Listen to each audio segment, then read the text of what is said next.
Shalom, selamat pagi Bapak Ibu yang terkasih di dalam Tuhan. Mari bersama-sama di pagi hari ini kita bersama mau menguatkan jiwa kita, menguatkan hati kita. Bersama-sama kita mau sembah Tuhan dan kita mau undang Tuhan di tempat ini. Mari bersama kita mau berdoa. Selamat pagi Bapa, Allah yang penuh kasih. Pagi hari ini Tuhan kami datang menghadap tahta-Mu. Bersama-sama Tuhan kami mau sembah Engkau. Kami mau cari Engkau Allah yang penuh kasih. Kiranya Kau bertahta di antara setiap pujian kami. Amin.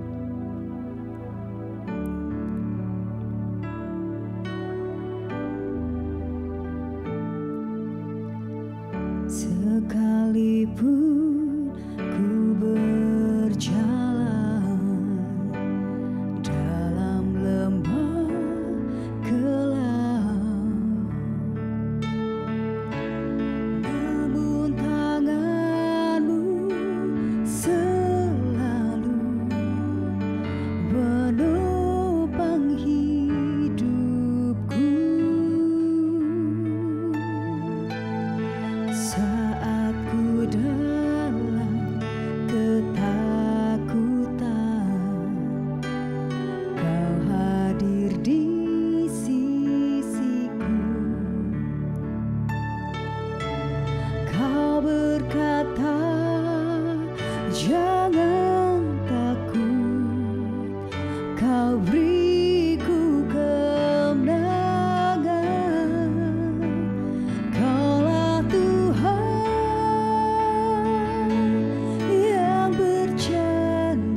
yang berjalan.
hatimu Yesus, Kau Allahku yang setia. Kami bersyukur Tuhan sebab kami punya Allah yang setia seperti Engkau. Saat ini Tuhan kami mau dengarkan firman-Mu, kiranya Engkau Tuhan bersama dengan setiap kami, mendewasakan setiap kami melalui firman-Mu Bapa. Di dalam nama Tuhan Yesus kami berdoa, bersyukur. Amin. Shalom, selamat pagi Bapak Ibu Saudara. Mari kembali lagi kita bersama-sama untuk merenungkan akan kebenaran firman Tuhan. Pagi hari ini Bapak Ibu Saudara, kita akan bersama-sama membuka dari Alkitab kita mengenai tema yang akan kita renungkan pada pagi hari ini adalah integritas orang Kristen, ya. Integritas sebagai orang-orang yang percaya di hadapan Tuhan, ya. Kita tahu Bapak Ibu Saudara bahwa di dalam dunia ini kita ini adalah hamba daripada Tuhan Bapak Ibu Saudara, ya. Dan Tuhanlah yang memiliki akan setiap kehidupan daripada kita. Jadi kita harus taat dan setia kepada hamba, kepada Tuhan kita yaitu Tuhan Yesus Bapak Ibu Saudara.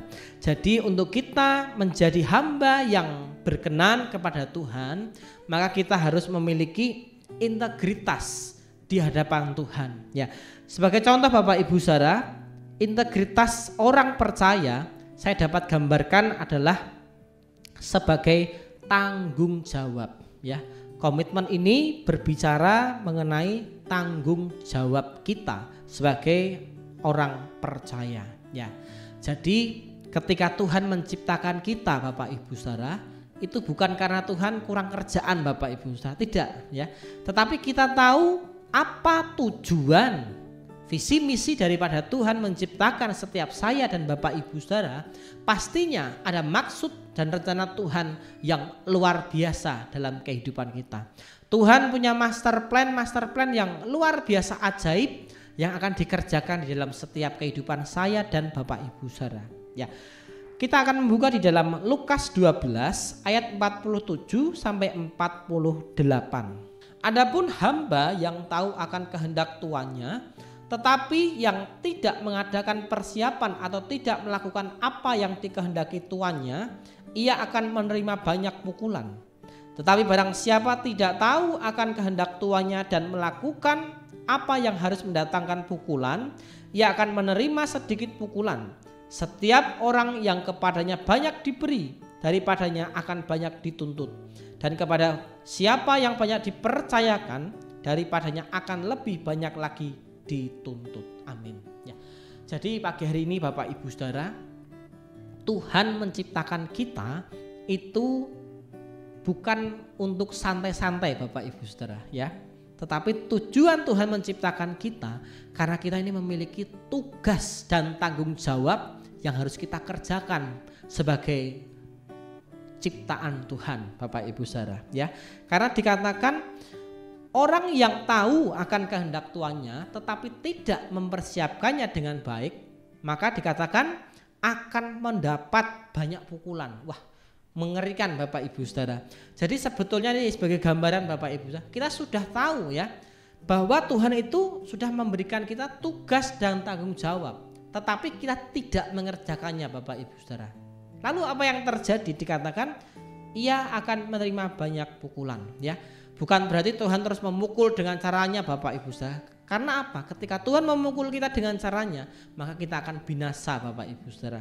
Tetapi dapat saya gambarkan di sini bahwa ketika kita tidak mengerjakan apa yang menjadi tugas dan tanggung jawab kita sebagai orang percaya, maka Tuhan akan memberikan apa yang harus kita terima sebagai orang yang tidak taat akan melakukan tanggung jawab kita sebagai orang percaya. Kalau di sini digambarkan akan menerima pukulan Bapak Ibu Saudara, ya.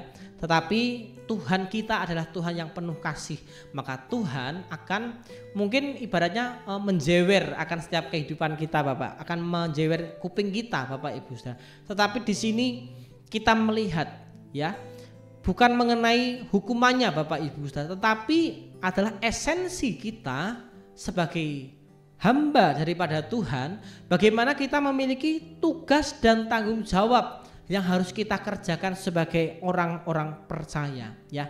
Sebagai contoh di dalam Matius 28 ayat 19 sampai 20 ada tugas amanat agung yang harus kita kerjakan sebagai umat pilihan daripada Tuhan. Bagaimana kita harus membawa setiap orang-orang yang belum percaya untuk mereka menerima janji keselamatan daripada Tuhan ya. Dan bahkan kalau kita perhatikan di dalam kitab Habakuk Bapak Ibu Saudara, kita tahu Nabi Habakuk ini adalah nabi yang memiliki integritas tinggi dalam setiap kehidupannya. Bahkan Nabi Habakuk adalah nabi yang memiliki tanggung jawab Bapak Ibu Saudara. Kita lihat di dalam Habakuk pasal 3 ayat 17 sampai 19. Sekalipun pohon ara tidak berbunga, pohon anggur tidak berbuah, hasil pohon zaitun mengecewakan, sekalipun ladang-ladang tidak menghasilkan bahan makanan, kambing domba terhalau dari kurungan, dan tidak ada lembu sapi dalam kandang. Perhatikan, namun aku akan bersorak-sorak di dalam Tuhan, beria-ria di dalam Allah yang menyelamatkan aku. Allah Tuhanku itu kekuatanku, yang membuat kakiku seperti rusa, yang membiarkan aku berjejak di bukit-bukitku. Luar biasa Bapak Ibu Saudara. Di sini dikatakan bahwa Habakuk ini memiliki komitmen yang kuat di hadapan Tuhan. Dia memiliki integritas untuk tetap mempercayai Tuhan dalam hidupnya. Bahkan dikatakan walaupun keadaan yang tidak enak itu terjadi dalam setiap kehidupannya, Habakuk tetap percaya kepada Tuhan. Bahkan komitmen Habakuk itu tidak bergeser daripada Tuhan Bapak Ibu Saudara. Kita tahu Bapak Ibu Saudara, untuk seseorang memiliki tanggung jawab itu dapat kita lihat melalui kepercayaan Bapak Ibu Saudara. Ketika seseorang bisa dipercayakan sesuatu perkara yang kecil untuk kita kerjakan, maka atasan kita ya di dalam dunia ini itu akan mempercayakan sesuatu yang besar. Begitu juga dengan Tuhan kita Bapak Ibu Saudara. Tuhan itu kalau memberikan kepercayaan Bapak Ibu Saudara itu pasti tidak langsung besar Bapak Ibu Saudara, tapi ada proses demi proses Bapak Ibu Saudara ya. Mungkin sebagai gambaran kita ini mungkin hanya kuat makan satu kali makan itu satu piring Bapak Ibu Saudara. Maka kita tidak akan disodorkan untuk makan 3 piring Bapak Ibu Saudara sekali makan. Kalau sekali makan kita memaksakan 3 piring sekaligus ya, maka perut kita ini pertama tidak muat ya. Kedua yang akan kita rasakan adalah perut kita sakit karena kekenyangan ya. Begitu juga dengan setiap Tuhan kita. Tuhan itu sudah memberikan tugas dan tanggung jawab kepada setiap kita untuk kita kerjakan sebagai anak-anak dan umat pilihan Tuhan ya. Jadi ketika kita dapat dipercaya Tuhan untuk memikul tugas dan tanggung jawab kepada Tuhan, maka saya percaya setiap kita akan dipercayakan Tuhan untuk kita mengelola akan tugas dan tanggung jawab yang besar. Kita buka Lukas 16 ayat 10. Barang siapa setia dalam perkara-perkara kecil, ia setia juga dalam perkara-perkara yang besar. Dan barang siapa tidak benar dalam perkara-perkara kecil, ia tidak benar juga dalam perkara-perkara besar ya. Jadi untuk kita ingin mendapatkan komitmen di hadapan Tuhan, yaitu melalui tanggung jawab yang Tuhan berikan bagi setiap kita, maka harus kita kerjakan apa yang menjadi tugas-tugas yang diberikan Tuhan kepada setiap kita ya. Jangan sampai Bapak Ibu Saudara kita meremehkan akan tugas dan tanggung jawab yang Tuhan berikan kepada setiap kita. Menurut kita itu gampang Bapak Ibu Saudara, tetapi dengan yang gampang itu kita jangan sampai meremehkan ya. Karena ketika kita diberikan tanggung jawab yang agak besar, yang kita lakukan adalah kita mengeluh, kok berat sekali Tuhan, aku tidak mampu ya. Padahal kita belum mencobanya Bapak Ibu. Tetapi yang kita lakukan adalah kita langsung protes kepada Tuhan ya. Kita mengatakan kita tidak mampu untuk mengerjakannya. Tetapi sadari Bapak Ibu Saudara pagi hari ini, Tuhan itu memberikan tugas dan tanggung jawab kepada setiap kita, karena Tuhan tahu bahwa kita mampu untuk mengerjakannya. Tidak mungkin Tuhan memberikan tugas yang berat bagi setiap kita yang kita sendiri pun tidak bisa mengerjakannya, Bapak Ibu Saudara. Jadi pagi hari ini untuk kita memiliki integritas di hadapan Tuhan, yaitu adalah kita melakukan tugas dan tanggung jawab yang Tuhan berikan di dalam setiap kehidupan kita. Belajar dari Nabi Habakuk ini, Bapak Ibu Saudara, kita tetap memegang komitmen yang kuat bersama dengan Tuhan. Apapun yang kita hadapi, apapun yang boleh Tuhan berikan di dalam setiap kehidupan kita, mari kita mau kerjakan tugas-tugas yang Tuhan berikan bagi setiap kita, karena itu adalah tanggung jawab kita sebagai orang-orang yang sudah dipilih oleh Tuhan untuk menggenapi akan setiap janji-janjinya. Karena kita percaya, Bapak Ibu Saudara, di balik tugas dan tanggung jawab yang Tuhan berikan bagi setiap kita ada terselip berkat-berkat Tuhan yang tersembunyi yang sudah dipersiapkan bagi setiap kita. Ya, gambaran Bapak Ibu Saudara, di dalam dunia ini jika seorang atasan memberikan tugas kepada bawahannya dan ketika bawahannya itu bisa mengerjakan tugas yang diberikan, maka atasannya pun akan memberikan reward kepada bawahannya. Begitu juga dengan Tuhan kita, Bapak Ibu Saudara. Ketika kita bisa dipercayakan, bisa dan mau melakukan setiap tugas yang diberikan kepada setiap kita, maka reward yang akan diberikan Tuhan itu reward yang luar biasa, Bapak Ibu Saudara, yang tidak pernah akan habis, yaitu adalah mahkota kehidupan. Jadi setiap kita rindu, kita setia sampai pada garis akhir, dan kita terus memegang komitmen kita bersama dengan Tuhan, karena di balik tugas dan tanggung jawab yang Tuhan berikan kepada setiap kita ada mahkota kehidupan yang Tuhan sediakan bagi setiap kita yang mau melakukan tugas-tugas yang Tuhan beri dalam setiap kehidupan kita. Amin. Mari bersama-sama kita berdoa. Terima kasih Tuhan, kami mengucap syukur buat pagi hari ini. Ajari kami Tuhan untuk kami terus memiliki integritas di hadapan-Mu Tuhan, dengan kami bertanggung jawab atas setiap tugas-tugas yang Tuhan percayakan bagi setiap kami untuk kami kerjakan di dalam kehidupan ini. Mampukanlah setiap kami Tuhan untuk kami dapat melakukan apa yang Tuhan percayakan di dalam hidup kami, sehingga pada akhirnya Tuhan akan melihat kami sebagai umat-umat yang berkenan kepadamu, karena kami memegang komitmen yang erat bersama dengan Tuhan. Tolong setiap kami pada pagi hari ini, apapun yang menjadi aktivitas kehidupan kami pada pagi hingga malam nanti, Tuhan akan membuatnya berhasil. Terima kasih Tuhan, kami mengucap syukur buat pagi hari ini, buat hadirat-Mu yang menguatkan setiap kehidupan kami. Hanya di dalam nama Yesus kami sudah berdoa mengucap syukur. Haleluya.